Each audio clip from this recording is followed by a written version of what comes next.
हा एकनाथ शिंदे गटाचा मुंबईतील आझाद मैदानात होणार आहे। आगामी निवडणुकीच्या पार्श्वभूमीवर उद्धव ठाकरे आणि एकनाथ शिंदे एकमेकांवर काय टीकेचे बाण सोडतात याकडे आता सर्वांचं लक्ष लागलंय। शिवाजी पार्कात ठाकरे गटाचे नेते आणि कार्यकर्ते यायला सुरुवात झाली। राज्यभरातून कार्यकर्ते येत आहेत। उद्धव ठाकरे सत्ताधारी भाजप आणि एकनाथ शिंदेंचा कसा समाचार घेणार, कुठले कुठले त्यांच्या भाषणात मुद्दे असणार याकडे सर्वांचं लक्ष लागलंय। तर दुसरीकडे आझाद मैदानातून एकनाथ शिंदे ठाकरेंसह विरोधकांचा कसा समाचार घेणार हे पाहणं महत्त्वाचं असणार आहे। शिवसेना आपलीच आहे, मूळ शिवसेना आपलीच आहे। कुठल्या गटाकडे शिवसेनेचे मूळ कार्यकर्ते जास्त आहेत असा देखील दावा केला जाणार आहे। दोन्ही मेळाव्याकडे सगळ्यांचं लक्ष आहे। ठाकरे गटाचा मेळावा शिवाजी पार्कमध्ये तर शिंदे गटाचा मेळावा हा आझाद मैदानात होणार आहे।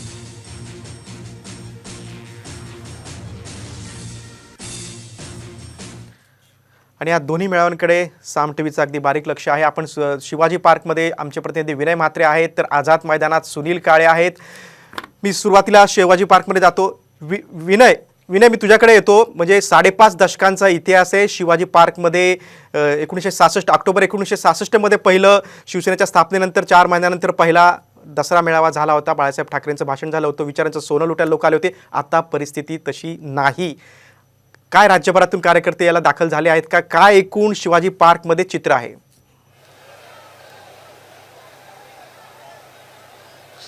नक्की आपण पाहिलं की विचारांचं सोनं लुटण्यासाठी बाळासाहेब ठाकरेंच्या पासून म्हणजे 1966 पासून इथे दरवर्षी दसऱ्याचा हा जो मेळावा होतो आणि या मेळाव्यासाठी राज्यभरातल्या कानाकोपऱ्यातून लोक इकडे येत असतात, शिवसैनिक येत असतात आणि तीच पद्धत आज दिसते। आता देखील संध्याकाळचे 5 वाजलेले आहेत, पण 5 वाजता देखील लोक आता यायला सुरुवात झालेली आहे।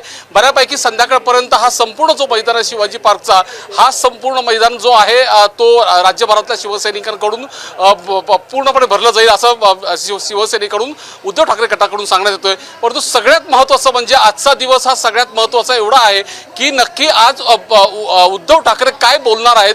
ज्या पद्धतीने एकनाथ शिंदे यांनी आपलं वेगळं शिवसेना जी आपल्याकडे घेतली गेली, चिन्ह त्यांच्याकडे गेलं, त्यानंतर आतापर्यंत आरोपांच्या फैरी उद्धव ठाकरे यांच्याकडून होत होत्या। मात्र आजचा दिवस हा जो खऱ्या अर्थाने उद्धव ठाकरे कोणती भूमिका मांडतायत, एका बाजूला आरक्षणाचा मुद्दा आहे, दुसऱ्या बाजूला शेतकऱ्यांचे अनेक प्रश्न आहेत। या सगळ्या प्रश्नावरती आता उद्धव ठाकरे आरोपांच्या फैरी कशा झाडतात हे सगळं पाहायला मिळणार आहे। तर दुसऱ्या बाजूला सरकारी देखील अनेक समस्यांनी अडचणीमध्ये आहेत। सरकार ह्या सगळ्या गोष्टी कशा पद्धतीने मांडणार आहेत, एकनाथ शिंदे मुख्यमंत्री म्हणून आता ह्या आरक्षणाच्या मुद्द्यावरती काय भूमिका घेणार आहेत। जरांगे पाटलांनी उद्याच्या 25 तारखेपासून जी भूमिका मांडलेली आहे त्यांनी पुन्हा उपोषणाचं हत्यार बाहेर काढलेलं आहे।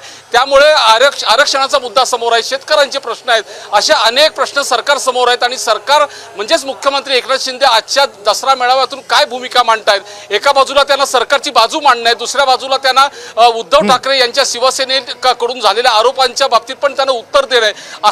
असंच कोंडीमध्ये देखील एकनाथ शिंदे पडले। अगदी विनय, आणि गुन्हेगारचा देखील मुद्दा आहे। आता उद्धव ठाकरेंच्या भाषणात आणखी काय बोलणार आणि कशी भूमिका ते मांडणार त्याबाबत सगळ्यांचंच लक्ष असणार आहे। सुनील, मी तुमच्याकडे येतो। सुनील, शिवसेनेत उभी फूट पडल्यानंतर एकनाथ शिंदे आज काय बोलणार? मूळ शिवसैनिक कोणाकडे आहे? गर्दी कोण जास्त खेचतं याकडे सर्वांचं लक्ष असणार आहे। आझाद मैदान हे संघर्ष मैदान आहे असं शिवसेना गटातील अनेक नेत्यांचं म्हणणं आहे। आत्ता या क्षणाला आझाद मैदानात काय चित्र आहे?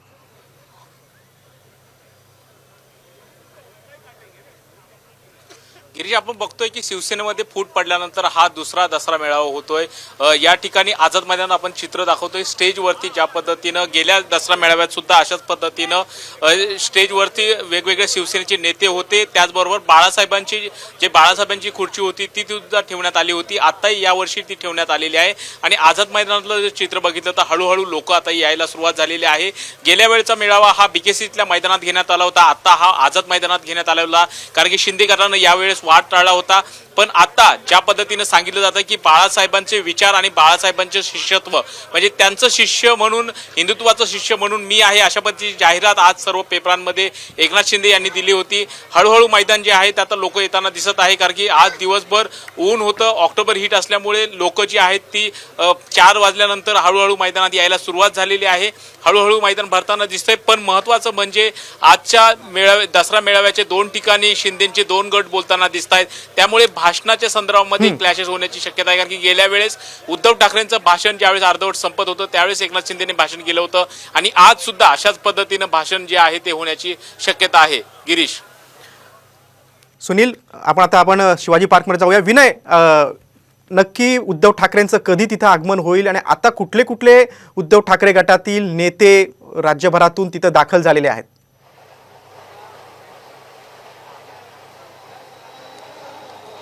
गिरीश, आता अजूनपर्यंत उद्धव ठाकरे यांच्या गटातले कोणीच नेते फारसे इथे नाही अजूनपर्यंत आलेले आहेत. थोड्याच वेळात उद्धव ठाकरे हे मातोश्रीवरून निघणार आहेत आणि ते मातोश्रीवरून निघाल्यानंतर सेना भवनात जाण्याची शक्यता आहे. सेना भवनात ते जाऊन बसतील आणि त्याच्यानंतर मात्र बरोबर ते 7:30च्या सुमारास 7-7:30च्या सुमारास ते इथे शिवाजी पार्कच्या मैदानावरती येतील आणि अंदाजे 8 वाजता त्यांचं भाषण सुरू होईल असं त्यांच्या गटाकडून सांगण्यात येत आहे. परंतु आता थोड्या वेळातच म्हणजे ज्या पद्धतीने कार्यकर्ते आता शिवसैनिक ज्या पद्धतीने जमायला लागलेले आहेत तशा पद्धतीनेच आता इथले जे काही स्थानिक नेते असतील किंवा काही आमदार असतील, प्रमुख नेते असतील, ते एक एक आता करून आता या ठिकाणी यायला थोड्याच वेळात सुरुवात होणार आहे. तीन तास बाकी आहे. हा जो मैदान आहे तो अजूनही पूर्णपणे भरलेला नाही आहे. 3 तास आहेत उद्धव ठाकरेंचं आगमन व्हायला. तुमचं काही कार्यकर्त्यांशी बोलणं झालं असेल. मुंबई, ठाणे किंवा आसपासची उपनगरं वगळता राज्यभरातून कुठल्या भागातून उद्धव ठाकरेंना मानणारे कार्यकर्ते आलेले आहेत?